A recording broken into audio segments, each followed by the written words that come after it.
Class जैसा इस chapter का नेम है ना, electrochemistry.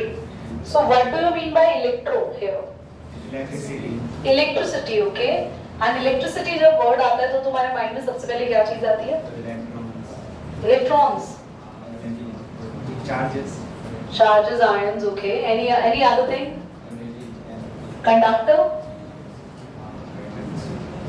conductance, yes. Current, yes, of course. So electrochemistry is the branch of chemistry that deals with the ions, flow of charges, flow of current. So have you ever found electrochemistry there in your surrounding? Any kind of reaction there in your surrounding which being there, or you must have analyzed that this is the reaction, can be an example of electrochemistry.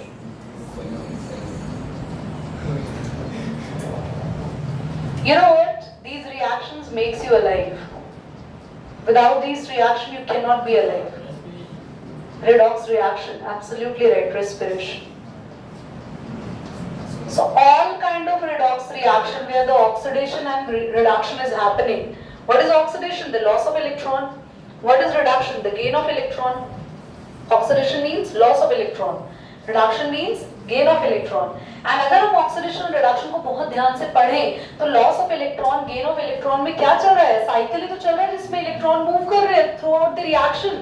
And if electrons are moving throughout the reaction, that means ये कैसी chemistry हुई जिसमें हम flow of electrons के बारे में पढ़ रहे हैं या फ्लो ऑफ चार्जेस के बारे में पढ़ रहे हैं. तो जितनी भी रिडॉक्स रिएक्शंस आप सब पढ़कर आए हो और पूरा का पूरा चैप्टर आप लोगों ने रिडॉक्स रिएक्शन का पढ़ा है, उसकी डिटेल्ड केमिस्ट्री हम यहाँ पढ़ने वाले हैं. ठीक है. आपको बता दें कि इस चैप्टर से अप्रोक्सीमेटली क्या क्या आता है. थ्योरी बेस्ड चैप्टर है या न्यूमेरिकल बेस्ड चैप्टर है. तो let me clear you one of the most major myth of the chapter. Sorry to say theory is about to come for about 2 to 3%. 95% chances है कि इसमें से सिर्फ numericals आता है. तो this is the highly numerical dominating chapter. So if you want to make this chapter quite important, so what would you do is you have to focus in the tuition for numerical part, and I would tell you one of the major hack कि जो हम notebook में करेंगे वही numerical आपके board exams में आएंगे. Same because बहुत सारे न्यूमेरिकल्स नहीं बने हैं, बहुत सारी वैरायटी ऑफ द क्वेश्चंस नहीं बने हैं. So we have very limited variety of the question that being accepted by the CBSE. सबसे पहले हम क्या पढ़ने वाले? सबसे पहले थोड़ा सा थ्योरी कॉन्सेप्ट आपके पास आएगा. हम कंडक्टर्स के बारे में पढ़ेंगे, हम फैक्टर्स के बारे में पढ़ेंगे जो कंडक्टर को अफेक्ट करते हैं. हम इलेक्ट्रोलाइट्स के बारे में थोड़ा बहुत पढ़ने वाले हैं. मतलब शुरू का कुछ फेज हम कह सकते हैं बोरिंग रहने वाला है, बट आफ्टर दैट ये चैप्टर थोड़ा इंटरेस्टिंग हो जाएगा. हम फिर resistance, resistivity, conductance, conductivity, molar conductivity, equivalence conductivity, ये सारे टॉपिक्स कवर करेंगे. Then we have the Nernst equation which is a most important part of the chapter. If you have studied this chapter in the school, your teacher must be aware of you what is Nernst equation. After the Nernst equation, we have one theory part, क्योंकि जो मैंने 2 to 3% बोला ना theory आएगा, that comes from the cell. हम different types of cells के बारे में पढ़ने वाले हैं. We are going to study about dry cell, the mercury cell which is there in your wrist watch, and nickel cadmium cell, the lead storage battery which is there in your car. So car battery को हम पूरा detail में जानेंगे कि कैसे काम करती है, कैसे फंक्शनिंग होता है, कैसे रिचार्ज कर सकते हो कार बैटरी को. और यू नो दैट कि कार बैटरीज बहुत लंबे टाइम तक चलती हैं, खराब नहीं होती हैं. आप वापस रिचार्ज कर उनको फिर से स्टार्ट कर सकते हैं. ये जो सेल वाला कॉन्सेप्ट आएगा ये थोड़ा थ्योरी पार्ट आएगा. इनमें रिएक्शंस एंड लर्निंग है. इसके बाद लर्निंग नहीं है, फिर से हमारे न्यूमेरिकल पार्ट आ जाएंगे. एक टॉपिक आएगा इसमें लास्ट में, product of electrolysis, which is super important topic and थोड़ा कंफ्यूजिंग रहता है. बच्चों को थोड़ा लगता है पता नहीं क्या है शुरू में जब हम समझते हैं, बट धीरे धीरे you are going to right on the track. ये चैप्टर अगर आपने ट्यूशन कॉपी में ढंग से लिख लिया, सारी क्लासेस अटेंड कर ली, so I would like to bet you कि आपको इसको ढंग से घर में बहुत ज्यादा टाइम देने की जरूरत नहीं.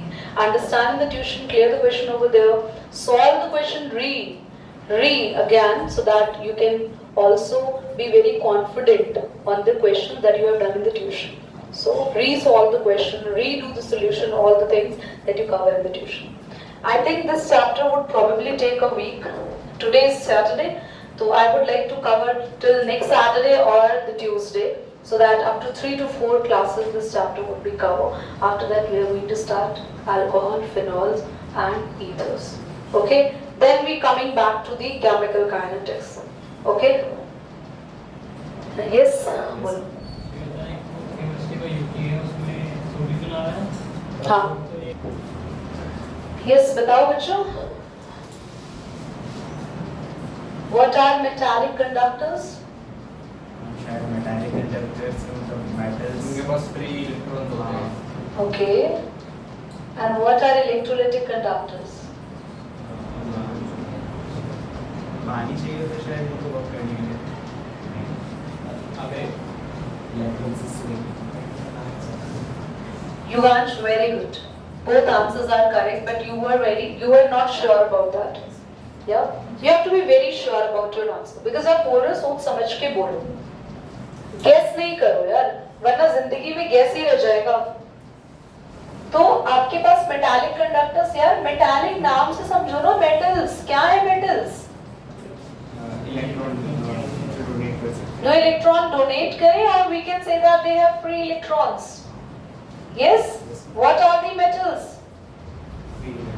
Free electron bearing elements, or they can have capability or capacity to donate the electron very easily. So kindly tell me the examples that the metals can be a good metallic conductor. Copper, very good. The first number one is aluminium.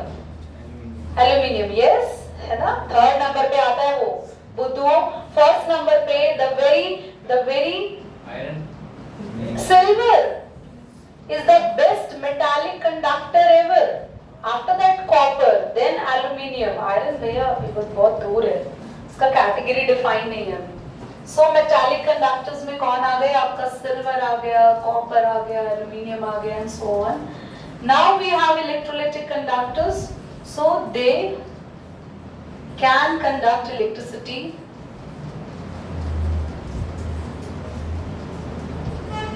Conduct electricity in their molten or aqueous form. तो class जो अपने liquid form में या aqueous form में हमेशा पानी चाहिए होता है, that's not correct. So they can conduct electricity either in their molten form या फिर their aqueous form. तो उनको बोलते हैं electrolytic conductors. Can you give me any example of electrolyte? NaCl, aqueous. Any other? KCl, molten ले लो. Okay, जितने भी salt होते हैं, जितने भी आयोनिक कंपाउंड्स होते हैं, they are in their molten state or in their aqueous state, can be an electrolytic conductors. So there are two types of electrolytic conductors. Electrolytic conductors को हम लोग शॉर्ट में बोलते हैं electrolytes. क्योंकि why they call electrolytes? As they can conduct the electricity in their molten form or in their aqueous form. So there are two types of electrolytes. So we have, can you tell me? So we have first strong electrolytes.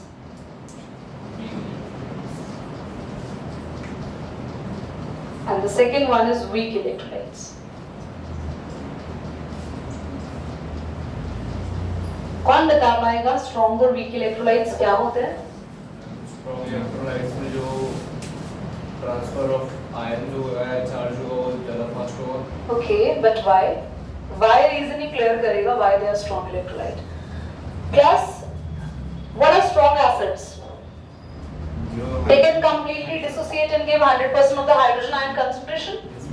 So, strong electrolytes are those which can completely dissociate into their ions.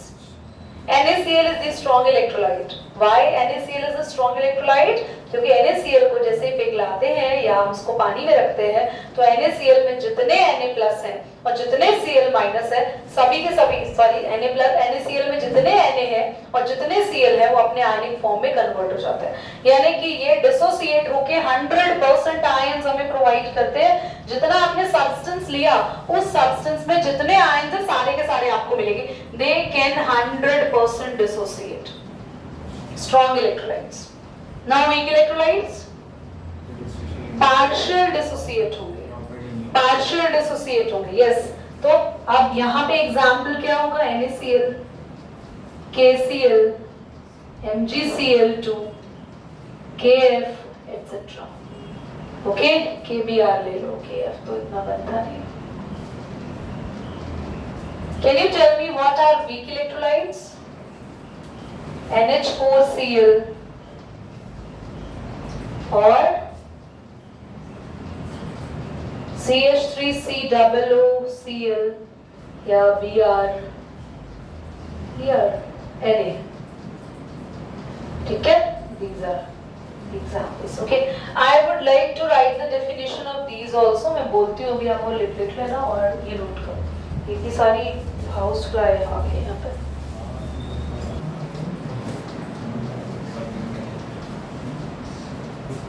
Vernier caliper नहीं जिसमें हम लोग बहुत छोटे छोटे distance को major करते हैं ना, लेंथ को मेजर करते हैं, सॉरी। इससे तो प्रैक्टिकल होता है। हाँ, practical.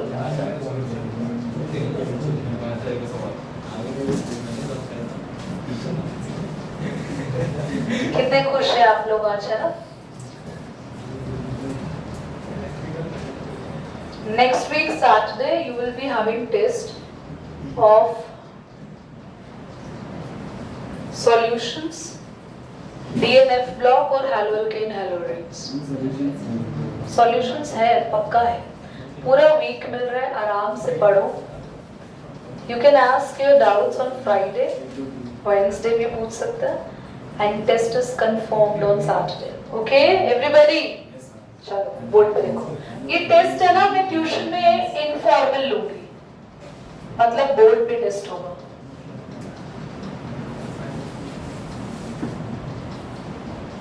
Are you there in the class still? क्या?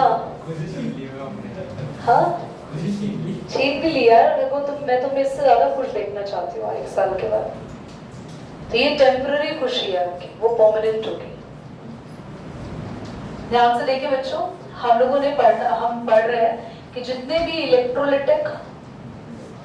इलेक्ट्रोलिटिक कंडक्टर्स हैं, उनके इलेक्ट्रोलिटिक कंडक्टर्स कौन हो गए? जैसे NaCl, पिघला हुआ NaCl या पानी में NaCl जो है, इनके लिए सबसे पहला फैक्टर, बस मुझे हेडिंग बता दो बच्चों, बोलो। इंटर आयनिक अट्रैक्शंस। देखो, इंटर आयोनिक अट्रैक्शंस जितने ज्यादा हायर होगा, मतलब इंटर आयनिक अट्रैक्शन का मतलब हो गया सॉल्यूट का सॉल्वेंट से अट्रैक्शन या सॉल्वेंट का सॉल्वेंट से अट्रैक्शन। अगर आयंस ही आपस में बहुत ज्यादा अट्रैक्ट कर रहे हैं तो उनका फ्लो रुक जाएगा। आयंस अट्रैक्ट नहीं कर रहे तो आराम से एक जगह से दूसरी जगह फ्लो करेंगे, और अगर एक जगह से दूसरी जगह फ्लो करेंगे तो वहीं पर करंट भी पास होगा। करंट पास होने का मेन रीजन क्या है? आयंस का फ्लो। और आयंस का फ्लो अगर रुकता है तो वो तभी रुकता है जब एक आयन दूसरे आयन से अट्रैक्ट हो जाता है, जब आपका स्टडी का भी फ्लो रुक जाता है, जैसे, है ना? तो यहाँ पे भी रुक गया। तो इंटर आयनिक अट्रैक्शन इंक्रीजेस, स्टडी का फ्लो तो रुका ही हुआ है, तुम्हारी तो जिंदगी में डिस्ट्रैक्शन और अट्रैक्शन एक साथ चल रही है। तुम पढ़ने बैठते हो, देखो ये रो रही है बच्ची, पता नहीं इसको क्या याद आ गया। Seriously, why your eyes are feeling? Interionic attraction increase होगी तो इलेक्ट्रोलाइटिक कंडक्टेंस क्या हो जाएगी? जल्दी बोलो, अरे बोलो भाई, डिक्रीजेस। अब जल्दी से नेक्स्ट पॉइंट बताओ। Distracted people, solvation of ions. क्या मतलब है सॉल्वेशन ऑफ आयंस का? ये वही है आपका सॉल्यूट सॉल्वेंट इंटरैक्शन, और ये क्या था, ये था सॉल्यूट सॉल्यूट या फिर सॉल्वेंट सॉल्वेंट। यहाँ भी ये सेम चीज है बच्चों, सॉल्वेशन ऑफ आयन इंक्रीज होगा तो आप समझ लो ना, अगर सॉल्यूट के आयंस ने सॉल्वेंट के आयंस से इंटरैक्ट कर लिया, इंटरैक्ट का मतलब समझते हो, देखो ध्यान से देखो, मगर मैं अगर NaCl को पानी में डाल रही हूँ और हुआ क्या कि Na ने ना OH के साथ कंबाइन कर लिया, वाटर के OH के साथ कंबाइन कर लिया, और Cl ने H के साथ कंबाइन कर लिया, ये बन गया पानी के अंदर। So will you really found the free ions over there? मतलब सॉल्यूट ने अगर सॉल्वेंट के साथ ही कंबाइनिंग अपनी एक्टिविटी शो करी तो हमारी इलेक्ट्रोलाइटिक कंडक्टेंस फिर से क्या हो जाएगी, डिक्रीज। अगला पॉइंट विस्कोसिटी। अगर सॉल्वेंट की विस्कोसिटी ज्यादा है, बहुत ही डेंस गाढ़ा लिक्विड है, so will ions float easily? No. तो बस फिर से इलेक्ट्रोलाइटिक कंडक्टेंस क्या होगी, decreases. Next point, nature of electrolyte. भाई nature of electrolyte के बारे में क्या है कि इलेक्ट्रोलाइट कैसा होना चाहिए, इजीली आयंस में कन्वर्ट हो जाए। तो इजीली आयंस में कन्वर्ट तब होगा जब उसके पास सॉल्यूट इंटरैक्शन कैसा होगा, डिक्रीज, है ना। तो जितना कम होगा, मान लो अगर NaCl डाल रहे, NaCl कह रहा है भैया मैं बड़ा पक्का बॉन्ड लेकर आया हूँ, आयंस में ब्रेक ही नहीं होगा, तो फिर तो हमारा इलेक्ट्रोलाइटिक कंडक्टेंस बनेगी नहीं, आयंस ही नहीं बनेगी। तो नेचर ऑफ इलेक्ट्रोलाइट में सॉल्यूट इंटरैक्शन कम होनी चाहिए ताकि इलेक्ट्रोलाइटिक कंडक्टेंस बढ़ सके। Now we have the next, बोलो, साइज ऑफ आयंस। इसका भी आप बता दो, साइज ऑफ आयंस अगर इतने ज्यादा है, बड़े साइज के आयंस है, तो भी उनका फ्लो क्या होगा, आपस में वो एक दूसरे से टकराएंगे और इलेक्ट्रोलाइटिक कंडक्टेंस डिक्रीज होगी। Next, temperature. क्या होगा टेम्परेचर से, टेम्परेचर अगर बढ़ गया तो हमारे आयंस जो बने उनकी काइनेटिक एनर्जी बढ़ जाएगी, वो तेजी से भागेंगे, और ऑब्वियसली टेम्परेचर बढ़ने से हमारी इलेक्ट्रोलाइटिक कंडक्टेंस भी इंक्रीज होगी। Is that clear? All the points are clear? बोलो बच्चों। तो इनमें से एग्जाम में आने के चांसेस बहुत कम है आप लोगों के, कुछ भी। आते हैं टॉपिक पे, इलेक्ट्रोलाइटिक कंडक्शन। तो हमें सारे टॉपिक्स पढ़ने वाले हैं, Ohm's law, resistance and all. Ohm's law की डेफिनेशन लिखवाएं, एट अ कांस्टेंट टेम्परेचर, बता तो दो तुम लोग, डेफिनेशन बता दो। At a constant temperature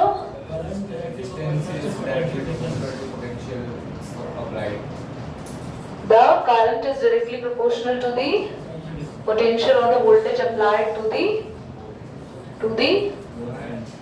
conductor, ठीक है। तो ओम्स लॉ है हमारा सबसे फर्स्ट, यहाँ पे डेफिनेशन लिखवाकर आपके हम लोग टाइम को वेस्ट नहीं करना चाहते हैं। V is directly proportional to I, sign हटाते हैं तो क्या आता है, कांस्टेंट, जिसको बोलते हैं हम लोग R। R is the resistance, सबको पता है, और उसकी SI यूनिट होती है। सेकंड पर आते हैं, resistance is directly proportional to L and inversely proportional to the area। पढ़ा है 10th में? क्या आपने फिजिक्स में पढ़ा है? हाँ, तो दोबारा क्या पढ़ाना है इसको? कंबाइन करते हैं तो क्या आता है आप लोगों के पास, R is directly proportional to L upon A, और साइन हटाते हैं तो हमें मिलता है rho L upon A, and rho is the resistivity। Okay, और अगर हम इसकी यूनिट निकालनी है तो यूनिट कैसे निकालते हैं, R into में A अपॉन में L is equal to rho, और R की यूनिट क्या होती है, ohm. Centimetre square is the area, centimetre is the length, तो इसकी यूनिट आ गई रो की, ohm centimetre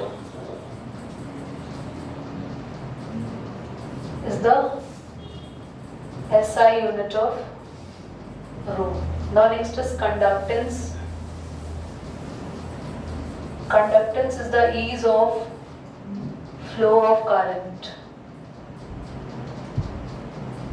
Conductance, which is actually denoted by G, and it is the reciprocal of R. G is the conductance. कितना easily current flow कर रहा है किसी भी कंडक्टर में, उसके इजीली फ्लो को बताने के लिए हमें पता लगानी चाहिए उसकी वैल्यू ऑफ कंडक्टेंस.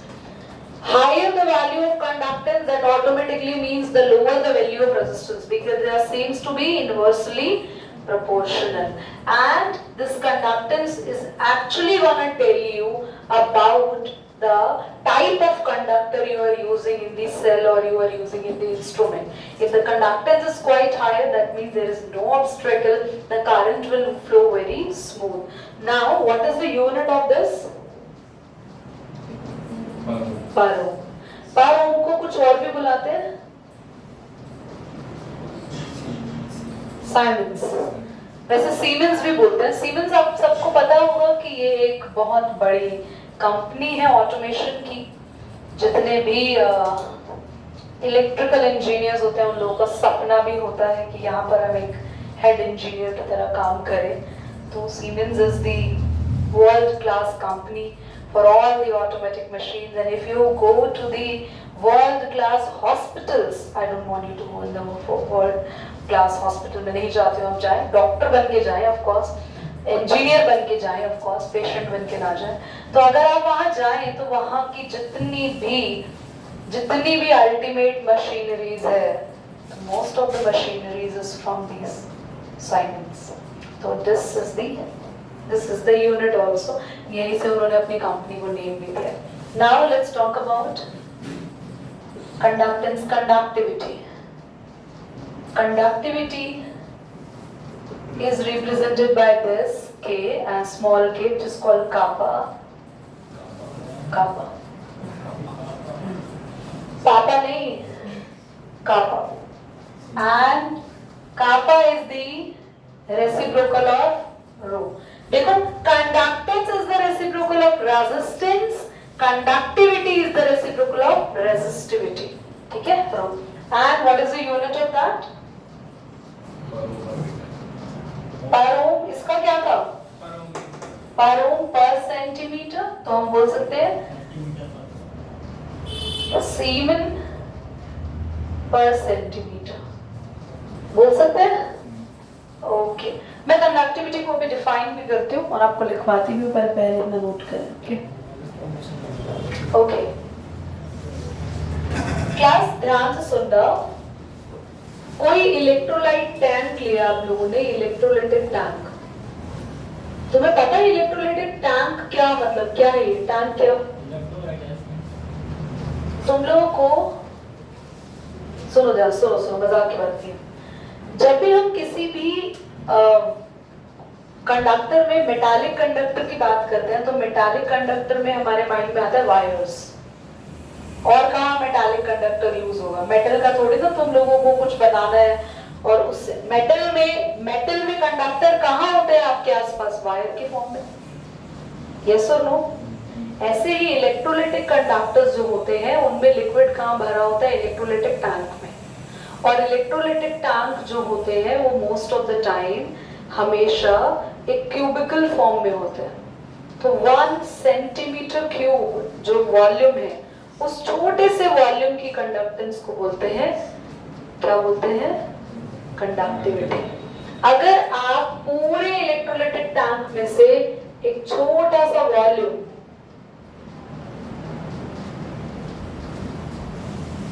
यार ये बढ़िया नहीं बना.